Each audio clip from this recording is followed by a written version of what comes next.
বাজারের একটা হোটেলে আমি এই প্রথমেই এই ডাল ভুনাটা খেয়েছি, এত বেশি মজার হয়েছে। ওরা সকালবেলা পরোটার সাথে এটা দেয়।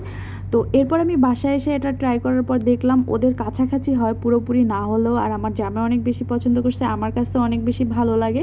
তো ভাবলাম আপনাদের সাথে রেসিপিটা শেয়ার করি, যদিও এর আগেও এই রেসিপিটা আমি শেয়ার করেছি। তো আজকেও করলাম। গোটা কিছু গরম মশলা তেলের মধ্যে প্রথমে ভেজে নিয়ে তারপরে গোটা কিছু জিরাও দিয়েছি, এরপর রসুন আর পেঁয়াজ এটাকেও ভালো করে একটু ভেজে নিয়েছি, শুকনো মরিচ দিয়েছি, কাঁচামরিচ, সব কিছুকে ভালো করে একটু ভেজে নেওয়ার পরে এখন আমি এর মধ্যে দিয়ে দিলাম পরিমাণ মতো লবণ, হলুদ, মরিচ। এখানে যতটুকু পরিমাণ আপনি ডাল নেবেন, নর্মালি যেভাবে রান্না করেন ওইভাবেই সব কিছু দিয়ে তারপর মশলাটাকে একটু ভেজে নিব। আর এইভাবে করে কিন্তু শুকনো মশলা একটু ভেজে নিলে কালারটা সুন্দর আসে।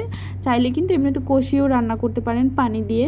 আমি সবসময় রান্নাটা এভাবে করে করি, তাই এভাবে করে দেখালাম। তো ওর মশলাটাকে ভেজে নেওয়ার পর ওর মধ্যেই আমি দিয়ে দিলাম আগে থেকেই মসুর ডালটাকে ভিজিয়ে রেখেছিলাম। এখানে কিন্তু দেশি ডালটা দিয়ে করলে হবে না, যে একটু বড় বড় মসুর ডাল আছে যেটা, ওইটা দিয়ে করতে হবে।